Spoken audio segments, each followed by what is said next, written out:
Segala bentuk nama dan lokasi dalam cerita ini disamarkan demi melindungi pihak lain yang ada dalam cerita. Akan saya mulai nanti malam. Fenomena seperti ini memang jarang kita temui, apalagi bersinggungan langsung dengan pelaku, dan mungkin hanya sekelumit orang yang tahu akan ciri fisik tersebut.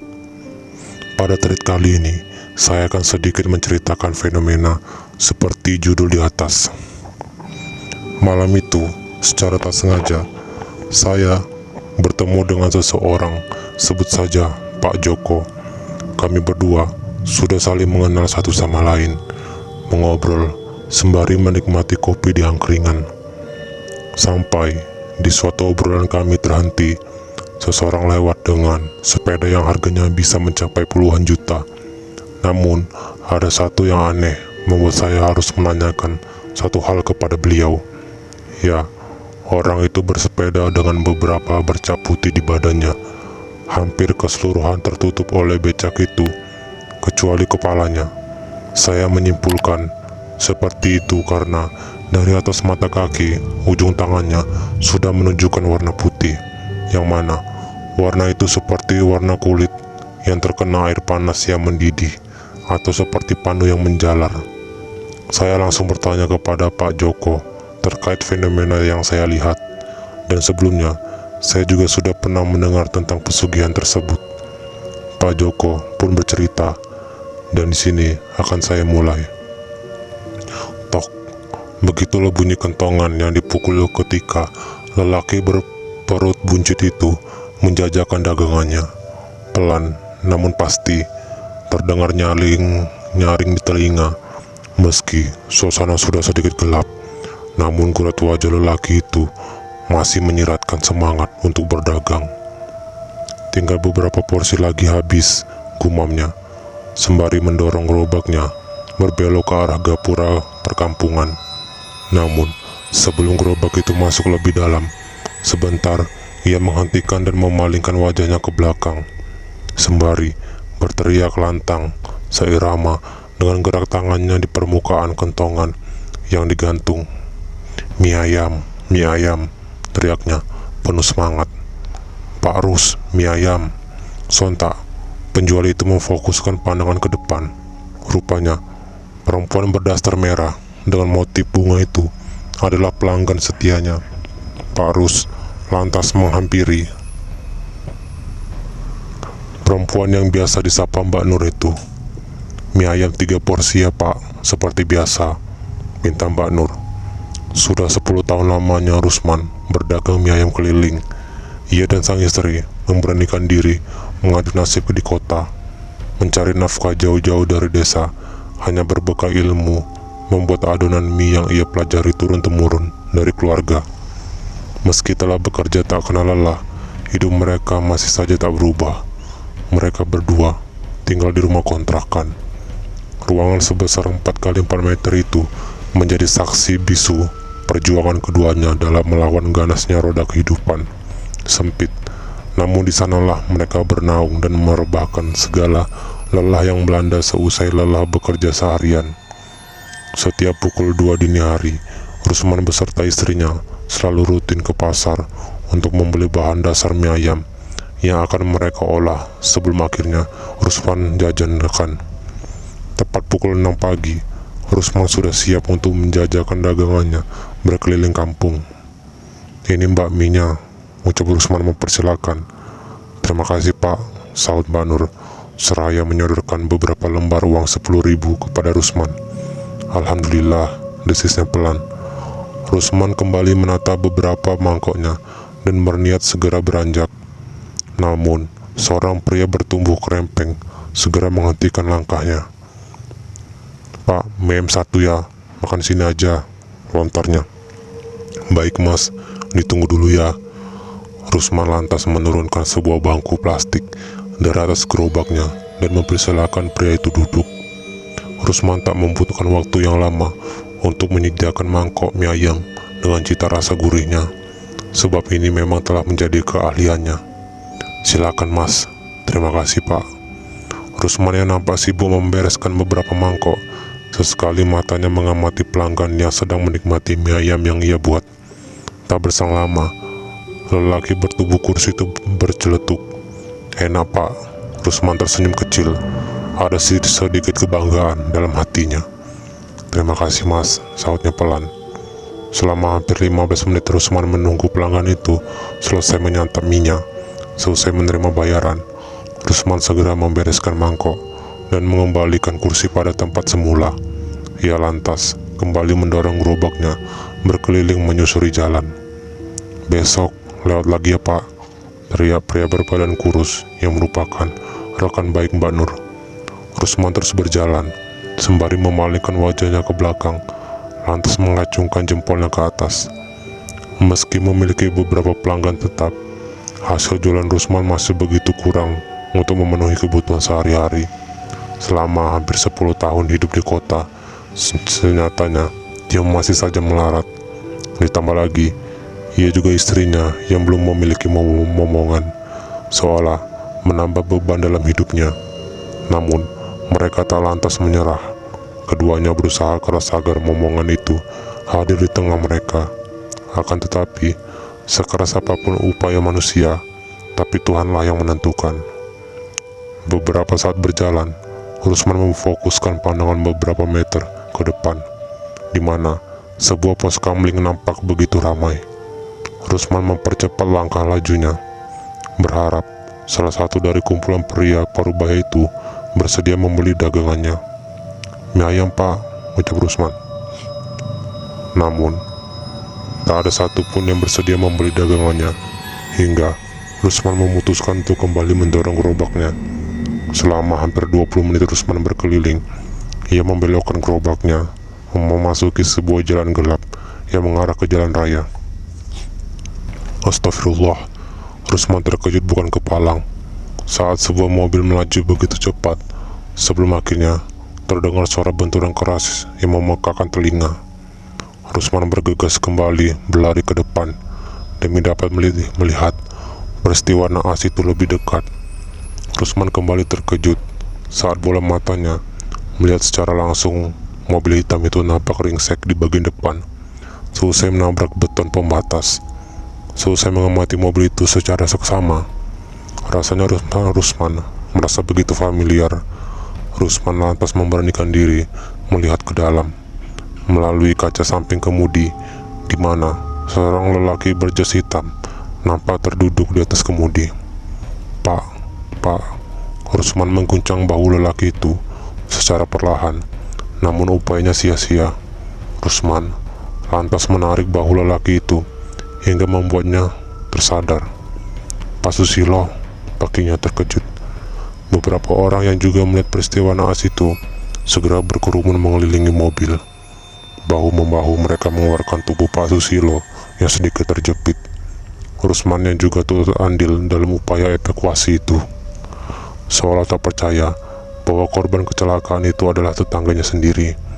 Selesai berhasil mengeluarkan tubuh Pak Susilo, Rusman lantas mengendalikan pandangan ke beberapa penjuru, seolah ada sesuatu yang menarik perhatiannya. Benar saja, ia mendapati ada kejanggalan yang nampak nyata di depannya. Namun, selekas kemudian, ia tepis begitu saja, mengingat banyaknya orang yang tengah dilanda kepanikan malam itu. Beberapa orang nampak sibuk menghubungi tenaga medis. Ada pula yang menelepon pihak berwajib demi mengusut penyebab peristiwa naas malam itu. "Alhamdulillah masih hidup," seru seorang lelaki selesai memastikan detak jantung Pak Susilo. Tak berselang lama, sirine mobil ambulan terdengar meraung-raung dari arah selatan. Semua orang nampak lega melihat mobil ambulan telah datang. Beberapa tenaga kesehatan segera memindahkan tubuh Pak Susilo di atas tandu dan segera melarikannya menuju rumah sakit. Selesai Pak Susilo dievakuasi ke rumah sakit, Rusman kembali mengamati mobil hitam itu. Sepintas, ia merasakan ada hal ganjil dari mobil yang nampak ringsek itu. Bersama dengan itu, Rusman juga mencium aroma wangi beberapa jenis bunga dari sudut jalan. Rusman memberanikan diri untuk menghampiri sudut jalan itu, namun niatnya seketika itu ia urungkan. Selesai matanya menangkap lampu sirine biru yang nampak menyilaukan mata. Rusman lantas kembali mendorong gerobaknya dan pulang dengan rasa penasaran yang terus meraja. Di tengah jalan menuju rumah, seketika terpikir dalam hatinya untuk mendalami sebuah ilmu hitam. Entah dari mana niat kotor itu muncul dalam benaknya, mengingat nasibnya yang tak kunjung berubah membuat Rusman bertekad untuk mengambil jalan pintas. Pasalnya, di desa tempatnya tinggal dahulu, ilmu hitam adalah hal yang lumrah. Bahkan, hal klinik sudah menjadi makanan sehari-hari bagi penduduk desanya. Di tengah lamunannya itu, kehadiran seorang kakek tua yang tiba-tiba muncul membuat Rusman terperanjak. Kakek tua itu menggeleng pelan, seolah tengah memberikan satu isyarat agar ia mengurungkan niat buruknya itu. Sayangnya, saat Rusman hendak mendekatinya, seketika itu pula lelaki itu menghilang. Belum paham akan isyarat itu, lantas Rusman melanjutkan perjalanan pulang. Hati dan pikirannya telah dirasuki, dikuasai oleh niatan untuk mendalami ilmu hitam, bahkan tanpa memikirkan sedikit pun akibat dari perbuatannya kelak. Bosan dirundung kemiskinan, Rusman diam-diam mencari jalan pintas. Ia akhirnya memilih untuk mempelajari ilmu hitam, menukar nyawanya dengan harta. Rusman baru ingat beberapa hari yang lalu, tepatnya saat mengobrol dengan seseorang di sebuah warung kopi. "Gimana Rus, jualananmu laris?" "Ya podo biasa nih man, kadang masih, kadang habis." Kartiman memberi isyarat Rusman untuk mendekat. "Kalau mau laris, aku udah solusi, tapi beresiko." "Apa man?" jawab Rusman. Kala tak tahan lagi dengan rasa penasarannya setelah mendengar Kartiman. "Pesugihan Rus," jawab Kartiman pelan, penuh antusias disertai senyum tawa mengembang. Sejenak, Rusman terdiam. Rusman sendiri yang awalnya hanya mengerutkan kening, menatap penuh selidik ke arah Kartiman. Tak berapa lama, perasaan itu kembali memancar, bahkan terlihat jelas dari raut wajah Rusman. Rusman semakin antusias untuk mendengar penjelasan dari Kartiman. "Pesugihan apa man?" tanya Rusman semakin penasaran. "Bulus cimbung." "Sudah, ayo pergi, aku jelaskan di rumah." Perbincangan seputar pesugihan itu terus berlanjut hingga keduanya sudah berada di ruang tamu. Kartiman masih sibuk dengan kertas yang ia bolak-balik, seperti mencari sesuatu, sampai akhirnya Rusman terkejut dengan satu ucapan keras dari Kartiman menyebut sebuah nama desa. Rusman terhenyak. Setelah mendengar nama desa itu, ia tahu betul dengan desa tersebut. Desa di mana salah satu perempuan yang bernama Siti, yang tak lain istri Rusman, dilahirkan. Namun setelah orang tua Siti meninggal, Rusman mengajak istrinya tinggal di kampung halamannya. Rusman berpikir sejenak, apakah dia akan mengambil jalan itu atau tidak sama sekali. Ia yang tengah duduk di kursi tamu berwarna coklat memudar sambil menghiraukan rokok yang kini sudah mulai terbakar habis, tak menyadari jika di belakangnya ada sosok wanita yang tengah terdiam memperhatikan penuh rasa heran akan sikapnya. Mas Rus, kenapa kok ngelamun?" tanya sang wanita yang tak lain istri dari Rusman. Kala tak tahan lagi dengan rasa penasaran melihat sikap suaminya, Rusman tergelak kaget mendengar suara istrinya yang kini sudah berdiri tepat di belakang sambil menyentuh bahunya. Membuyarkan lamunan Rusman, namun tak berapa lama raut wajah Rusman terlihat memancarkan bahwa lebih jelas saat dirinya ingin membicarakan sesuatu hal dengan istrinya. Tak berapa lama Siti terhanyut oleh penjelasan dari suaminya tentang pesugihan yang akan ia lakukan. Siti menolak, namun sesaat kemudian Siti mengiyakan setelah Rusman memberitahu jika kedepannya mereka akan hidup bergelimang harta. Hingga tiba ia bangkit dan beranjak menuju kamar mandi yang berada di belakang. Setelah menahan beberapa menit menuntaskan hajatnya, Rusman hendak kembali di mana Siti sedang menunggu. Namun langkahnya seketika terhenti manakala pintu kamar mandi tiba-tiba tertutup keras. Netranya menangkap satu sosok tengah berjalan cepat nyaris berlari ke arah samping ruangan kamar mandi. Ia penasaran. Baru saja kakinya menginjak lantai pawon, pencariannya terhenti ketika Rusman mendengar teriakan keras istrinya. Di saat itulah Rusman baru menyadari istrinya sudah tergeletak di lantai. Dengan tergesa-gesa, Rusman membopong tubuh Siti masuk ke dalam kamarnya. Setelah beberapa kali Rusman mengoles hidung Siti dengan minyak kayu putih, akhirnya Siti sadar. Saat itulah Rusman berniat untuk menanyakan kepada istrinya perihal apa yang terjadi beberapa menit yang lalu. Namun setelah melihat kondisi Siti yang masih syok, ia urungkan niatnya. Pagi hari, setelah mengalami awal hal buruk, Rusman masih teringat dengan ucapan Kartiman tempo hari. Ia berniat siang ini akan melakukan bertolak ke kampung halaman istrinya. Setelah berpamitan dengan Siti, wajahnya terlihat semangat dengan guratan yang semakin hari semakin jelas. Terlihat jelas dari pancaran indera penglihatannya, sebuah semangat yang menggebu-gebu. Lain halnya dengan Siti, istri Rusman. Tapi lagi-lagi, semua itu hanya mampu ia pendam. Berat baginya untuk mengatakan kepada Rusman atas apa yang telah dirinya alami semalam. Siti mengizinkan Rusman untuk pergi sementara.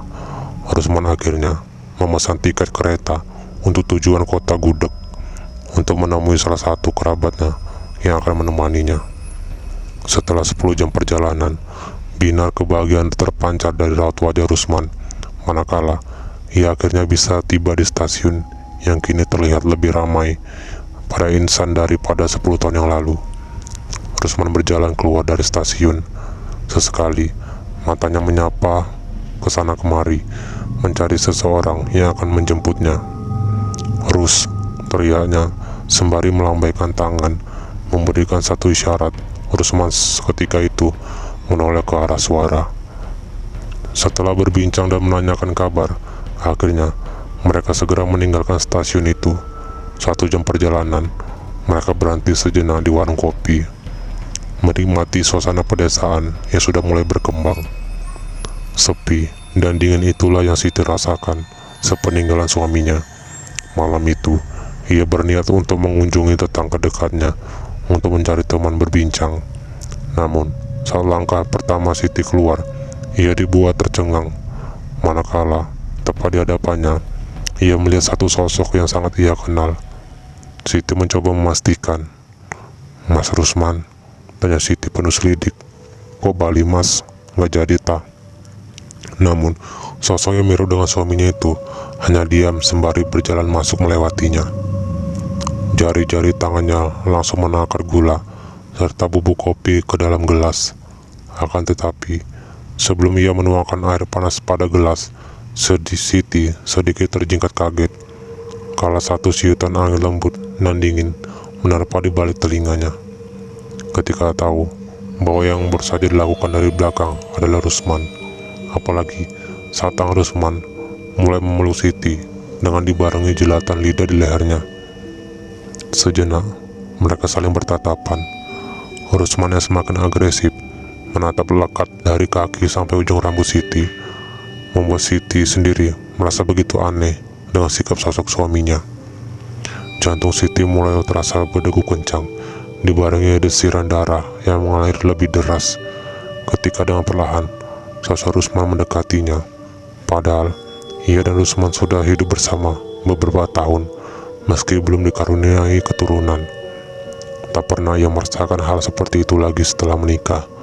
Namun malam itu, entah mengapa, ia merasakan hal lain saat berada tepat di hadapan sosok suaminya. Siti mencium bau aneh saat dipeluk suaminya seperti umbi bakar. Sebentar kemudian, tubuh Siti terasa kaku ketika dengan pelan tangan Rusman memeluknya. Tak lama, Siti benar-benar merasakan hal aneh. Tidak biasanya suaminya sangat agresif. Namun semua itu hanya mampu Siti ucap dalam hati. Tanpa ia sadari, tubuhnya sudah terdorong masuk ke dalam kamar bersama tubuh dingin sosok suaminya. Siti terbangun tanpa selai menutupi tubuhnya dengan kondisi yang masih lemas. Pandangan nanar menatap atap, manakala saat matanya menyapu ruangan tak didapati sosok Rusman.